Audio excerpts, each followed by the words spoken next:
জনাব আব্দুল কবির নাকি আমাকে 1,20,00,000 টাকা ভোটের জন্য প্রদান করেছে, যা সম্পূর্ণ মিথ্যা ও ভিত্তিহীন।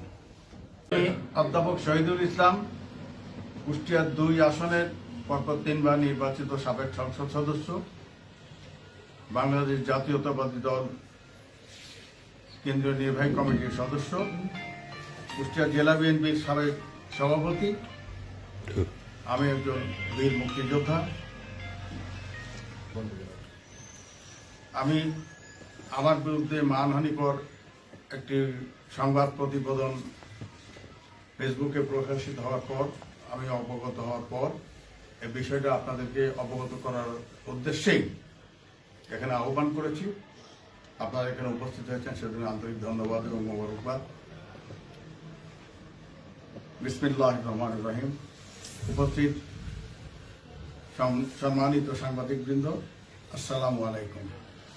আজ আমি শুধু একজন ব্যক্তি হিসেবে নয়, একজন সাবেক সংসদ সদস্য, একজন মুক্তিযোদ্ধা, একজন রাজনৈতিক কর্মী হিসাবে গভীর ক্ষোভ ও প্রতিবাদ জানাতে আপনাদের সামনে উপস্থিত হয়েছি।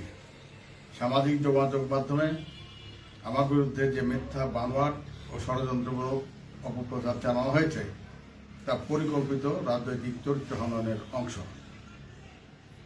আমি কুষ্টিয়া 2 আসনের পরপর 3বারের সাবেক এমপি, বিএনপির জাতীয় নির্বাহী কমিটির অন্যতম সদস্য, জেলা বিএনপির সাবেক সভাপতি, বীর মুক্তিযোদ্ধা আলহাজ অধ্যাপক শহীদুল ইসলাম। আজ 11 ফেব্রুয়ারি দুপুর 1:20 ভেড়ামারা ছোট্ট স্বর্গ নামের একটি ফেসবুক গ্রুপে আমার বিরুদ্ধে ভিত্তিহীন পোস্ট নজরে আসে। অনুসন্ধানে নিশ্চিত হয়েছে গ্রুপটির একমাত্র অ্যাডমিন SM আল ওবায়দা আল মাহিদি। অ্যাডমিনের অনুমোদন ছাড়া কোনো পোস্ট প্রকাশ সম্ভব নয়, অর্থাৎ এটা পরিকল্পিতভাবে প্রচার করা হয়েছে। একটি কুচক্রী মহল আমার দীর্ঘ রাজনৈতিক এবং সামাজিক সম্মান ধ্বংস করার অপচেষ্টা করছে। তারা ভেবেছে মিথ্যার আশ্রয় নিয়ে জনমনে বিভ্রান্তি ছড়াবে, কিন্তু আমি পরিষ্কার করে বলতে চাই, সত্যকে কখনো মিথ্যা দিয়ে ঢাকা যায় না।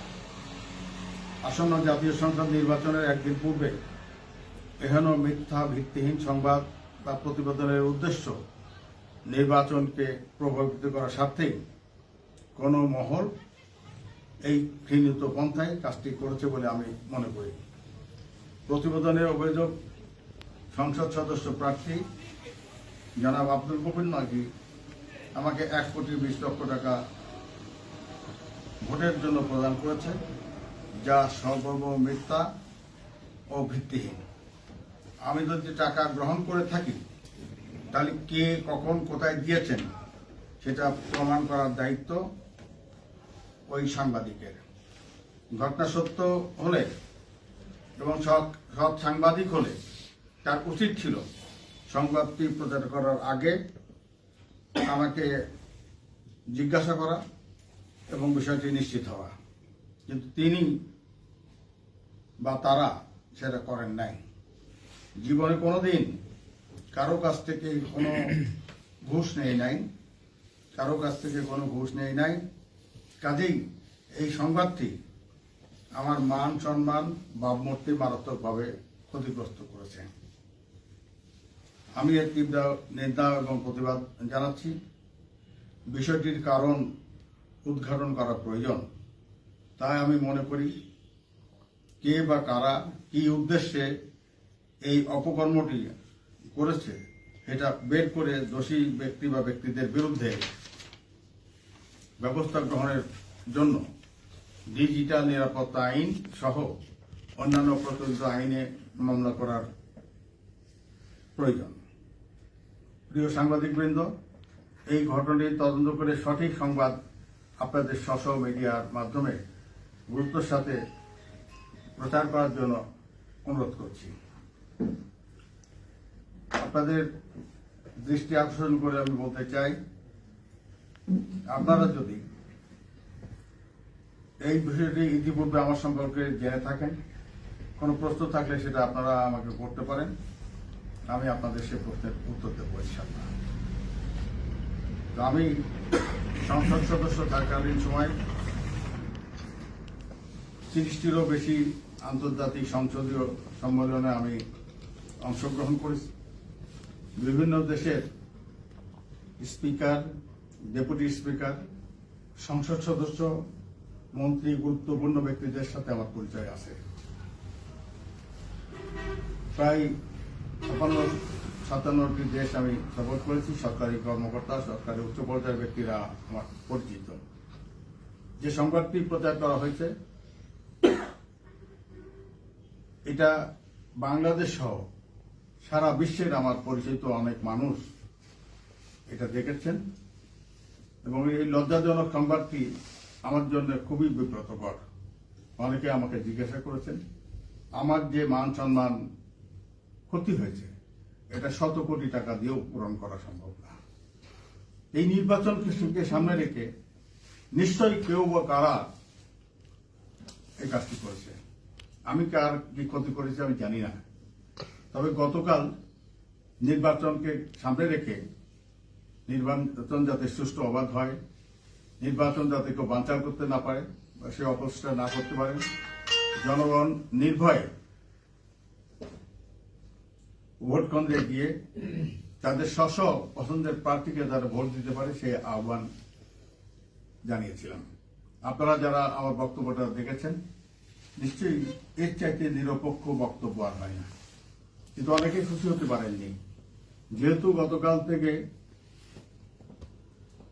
নির্বাচন কমিশনের আইন অনুযায়ী নির্বাচনী কার্যক্রম পরিচালনা করা নিষিদ্ধ, কোনো প্রচার প্রচারণা করা যায় না, তাই আমি নির্বাচনী আইনের প্রতি শ্রদ্ধা দেখে আমি আমার দল বা আমার দলের প্রার্থী বা অন্য কোনো প্রার্থীর পক্ষে বিপক্ষে কোনো বক্তব্য রাখি নাই, বা কোনো প্রার্থীর পক্ষে ভোট চেয়েও আমি কোনো আহ্বান জানাই নাই। এটা আইনের প্রতি আমি শ্রদ্ধা প্রদর্শন করে এটাকে অনেকে ভুল ব্যাখ্যা করেছে। এই ভাষায় আমি আইনের প্রতি শ্রদ্ধা জানিয়ে এই কাজটি করেছি। এখানে আমার কোনো দুরভিসন্ধি ছিল না, বা আপনারা দেখবেন যদি দুরভিসন্ধি থাকে আমাকে প্রশ্ন করলে আমি সেটা সঠিক জবাব দেব। যে আল মাহাদি যে কাজটা করলো তার প্রেক্ষিতে আপনি কি ব্যবস্থা নিলেন? যে এত বড় একটা ষড়যন্ত্র আপনার বিরুদ্ধে, কি ব্যবস্থা নিয়েছেন তার বিরুদ্ধে?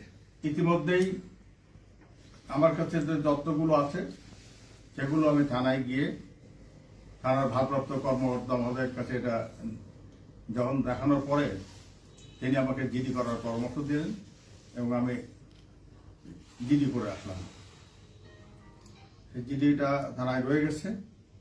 তারপরে আমি মনে করি যে আপনারা যারা সাংবাদিক, আমার দীর্ঘদিনের সহকর্মী, সাথী, আমার কেউ ভাই, ছোট ভাই, সন্তান তুল্য অনেকে আছেন, তা আমি মনে করেছিলাম যে সাংবাদিকদের সাথে আমার দীর্ঘদিনের সুসম্পর্ক, কারোর সাথে কোনোদিন বৈরী আচরণ কোনোদিন করি নাই, অসৎ আচরণ কোনোদিন করে সাংবাদিকের সাথে করি নাই। সাংবাদিকদেরকে আমি শ্রদ্ধার চোখে দেখে থাকি। তাই আমি মনে করলাম সাংবাদিকরা আমার পরিবারের সদস্য, আমার এই সময়ে নিশ্চয়ই তারা আমাকে সৎ পরামর্শ দেবে, যা আমি সকলের সাথে পরামর্শ করেই এই পদক্ষেপগুলো গ্রহণ করছি। আমি যে কথা বললাম, আমার দেশ বিদেশে আমার যে পরিচিতি আছে, আমি যে একটা তাদের ভাষায় ভোটের জন্য আমি এটা নিয়েছি। আমি জীবনে কোনোদিন টাকার বিনিময়ে ভোট করি নাই, অন্য কোনো রাজনৈতিক দলের সহযোগিতা নিয়েও আমি ভোট করি নাই। আমি অতীতে নির্বাচন করেছি জামাত ইসলামের সাবেক এমপির বিরুদ্ধে, জাতীয় পার্টির সাবেক এমপির বিরুদ্ধে, জাতীয় নেতা হাসানুল্লাহ গিনুর বিরুদ্ধে, জাতীয় নেতা মাহমুদ আলম হানিফের বিরুদ্ধে। কাদের বিরুদ্ধে নির্বাচন করে আপনারা জানেন, অনেক বিপুল ভোটের ব্যবধানে আমি 3বার সংসদ সদস্য নির্বাচিত হয়েছি। যে আমার সম্পর্কে আপনাদের সবকিছুই জানা আছে। আমি কেন এই ষড়যন্ত্রের শিকার হলাম এটা তদন্ত বের হয়ে যাবে। আমি তথ্য নিয়ে জানলাম এই আল মাহাদি যিনি এই কাজের সাথে জড়িত, তিনি এক এক সময় একরকম কথা বলছেন, এবং আমি যখন থানায় গেলাম তার চালু করা যে গ্রুপটি তিনি বন্ধ করে দিয়েছেন। ওনার যদি সৎ সাহস থাকতো তাহলে নিশ্চয়ই সেটা বন্ধ করে দেন না। একজন সাব ইন্সপেক্টর পরীক্ষা করে দেখলেন যে তার গ্রুপটি বন্ধ। এখানে প্রমাণ হয় ওই ব্যক্তিকে যদি জিজ্ঞাসাবাদ করা যায় কে বা কারা। আমি শুনলাম উনি নাকি চিনেন বা জানেন কে বা কারা তার এই গ্রুপে এই সংবাদটি পোস্ট করেছে, এটা উনি সব জানেন। সেই জন্য তদন্তের মাধ্যমে আমি মনে করি আইন শৃঙ্খলা বাহিনী বা যথাযথ কর্তৃপক্ষ যদি উপযুক্ত তদন্ত করেন তাহলে আসল কারণটা বের হয়ে আসবে। কোনো কারণে প্রভাবিত হয়ে কোনো মানুষের বিরুদ্ধে মানহানিকর বক্তব্য বা একটা গরিত অপরাধ আমাদের দেশে প্রচলিত আইন এবং ডিজিটাল নিরাপত্তা আইনে এর বিধান রয়েছে। সেই কারণে আমি আইনের আশ্রয় নেওয়ার সিদ্ধান্ত নিয়েছি এবং আমি মনে করি আমি এটা করব। আপনাদের সহযোগিতা কামনা করছি। আপনারা নিজেরাও তদন্ত করে দেখবেন এবং আপনারা তদন্ত করে এই বিষয়টা কেন কি কারণে হলো, কে বা কারা করেছে, সেখানে স্পষ্ট হয়ে যাবে আপনাদের কাছে যে কি উদ্দেশ্যে এই কাজটা নির্বাচনের একদিন আগে এহেন ঘৃণ্য কাজটি করা হলো। আপনারা আমাকে বিভিন্ন সময় পরামর্শ দেবেন, আপনাদের সহযোগিতা কামনা করছি। আমার যে সম্মান হানি হয়েছে এটা অপূরণীয়। আজকে ৭৫ বছর বয়সে আপনারা অনেকেই দেখেছেন আমি বিশ্ববিদ্যালয়ে যখন ছাত্র তখন নিজের জীবন বাজিয়ে রেখে আমি মুক্তিযুদ্ধে অংশগ্রহণ করেছিলাম এবং যেদিন ভেড়ামারাকে মুক্ত করলাম আমার নেতৃত্বে এই মুক্তিযোদ্ধারা এই ভেড়ামারা প্রবেশ করে এবং ভেড়ামারা হাই স্কুলে এখানেই যে সমাবেশ করেছিলাম সেই সমাবেশ থেকে জনগণের জানমালের যাতে ক্ষতি না হয় আমি কারফিউ ঘোষণা করেছিলাম যাতে ভেড়ামারার জনগণের জান মাল বা কোনো ক্ষয়ক্ষতি না হয়, চুরি ডাকাতি না হয়। কিন্তু সেদিন আমি একজন সাধারণ মানুষের আমি যে কারফিউ ঘোষণা দিয়েছিলাম জনগণ স্বতঃস্ফূর্তভাবে সেটা সমর্থন করেছে। এই স্বাধীনতার পর থেকে ভেড়ামারা এবং মিরপুরে প্রতিটি কাজের সাথে আমি জড়িত। মিরপুর ভেড়ামারায় যে উন্নয়ন আপনারা জানেন, প্রত্যেকটা উন্নয়নের কাজে আমার ছোঁয়া আছে। আমার বলা লাগে না আমি কে, এটা বলা লাগে না, সাধারণ মানুষ জানে আমার কি অবদান। আবার সাংবাদিকদের সাথে আমার কি সম্পর্ক, মানুষের সাথে কি সম্পর্ক। আমি মনে করি আমার জনপ্রিয়তায় ঈর্ষান্বিত হয়ে একটি মহল এই কাজটি করেছে। কি কারণে সেটাও আমি মনে করি তদন্তের মাধ্যমে এটা বের হয়ে আসবে। আপনারা আমাকে সহযোগিতা করবেন, পরামর্শ দেবেন, যা যা করণীয় আমি করবো ইনশাল্লাহ। আপনাদের সকলকে ধন্যবাদ।